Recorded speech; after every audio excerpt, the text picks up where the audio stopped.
Most players think that you need to muscle the ball in order to create power on your serve. But here's the truth. There's a super simple technique behind the fastest serve in pickleball, and today I'm going to be breaking it down for you so that you can start hitting bombs.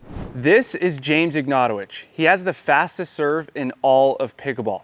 And while you might think James creates more power than others because he has longer arms than you, or just simply because he's more genetically gifted, I think you'll be genuinely surprised to find out that you can generate the same type of power by just implementing 3 specific keys that we're going to be talking about in this video. These 3 keys are the exact blueprint that James follows to create insane power on his serve, and it will be the same for you. Real quick, before we hop into it, if you want my help leveling up your pickleball game, you can go to pickleballdrallsapp.com and try the Pickleball Drills app for free. Once inside, you'll find different drill video tutorials to help you with your drops, dinks, drives, volleys, and much more. It's exactly like having a coach with you every single time that you step out onto the court, giving you strategy, tactics, and tips to help you improve your pickleball game. And the best part about it is that whether you're drilling with a partner or solo, it has drills for every situation. It has ball machine drills, wall drills, and 2-person drills. So if you want to see real improvement in your game in a very short period of time, go to pickleballdrallsapp.com. It's absolutely free to start. You won't regret it.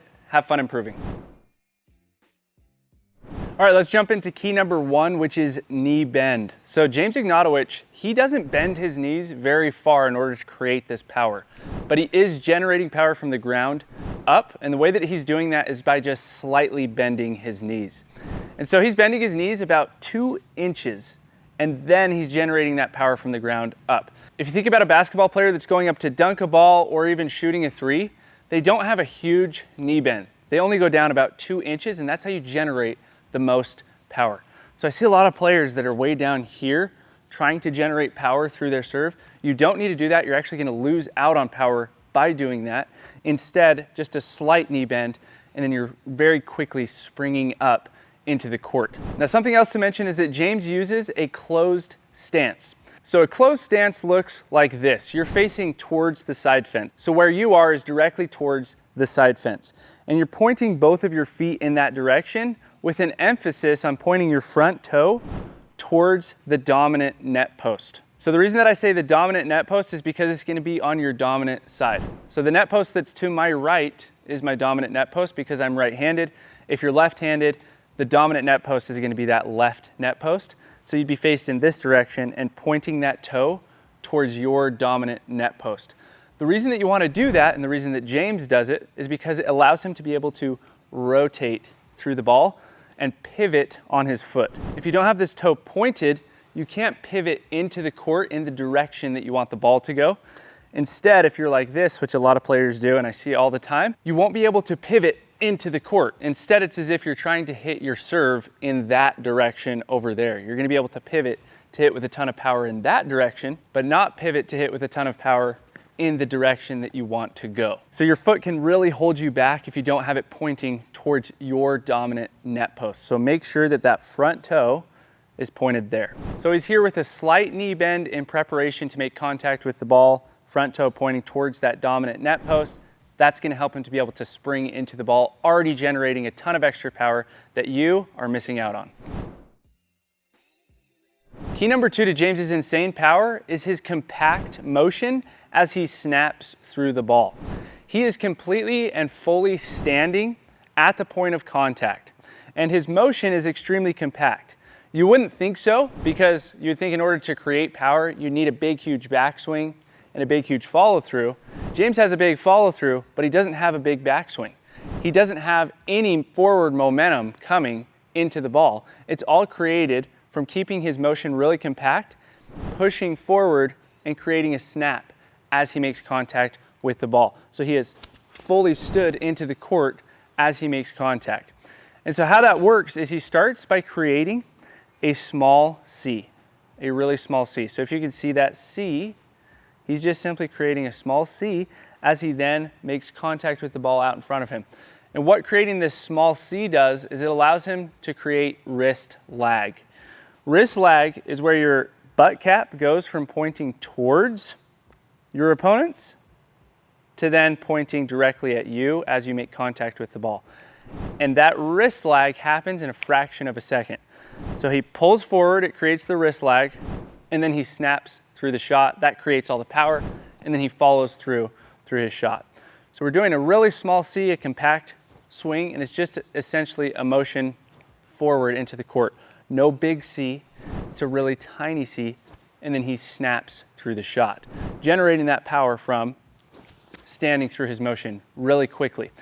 You don't really have to think about wrist lag. The only thing that you have to focus on is making sure that your butt cap, as soon as you come down at about the bottom of that C right here, your butt cap is pointed towards where you want to go, in the direction that you want to go. If you can do that and then relax directly after that, instantly you're going to be able to snap through the ball, creating way more power. Now, the last thing to mention is creating power is only half the battle. So you can create as much power as you want, but you're not going to be able to keep the ball in.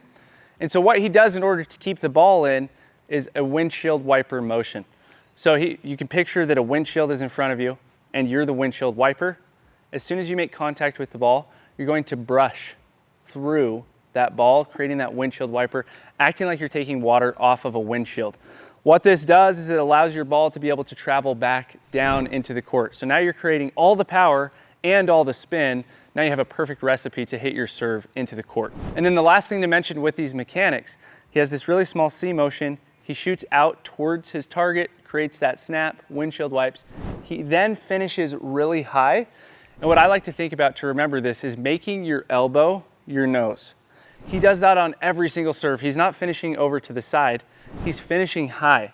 And what this is doing is it's, again, creating the topspin, because you need to go low to high, but you also need to have that outward motion to create all the power. So I like to think about topspin as going out and up. So you can picture a ramp that you're going off at the end of the C, creating a Nike swoosh motion.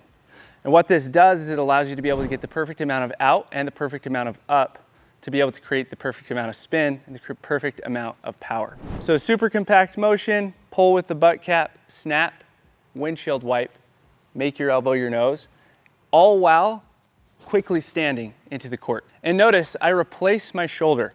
So my front shoulder here is pointing towards my opponents. At the end of the motion, my back shoulder is now pointing towards my opponents. That's how you know you've created the leg power and the rotation through the ball to not only bring it back down, but create the maximum amount of power that you can create.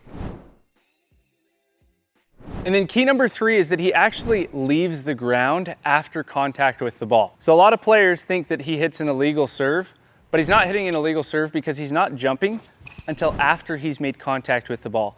This jump into the court adds a ton of power onto your serve. And so he goes from this closed position to contact with the ball, and then he's jumping into the court.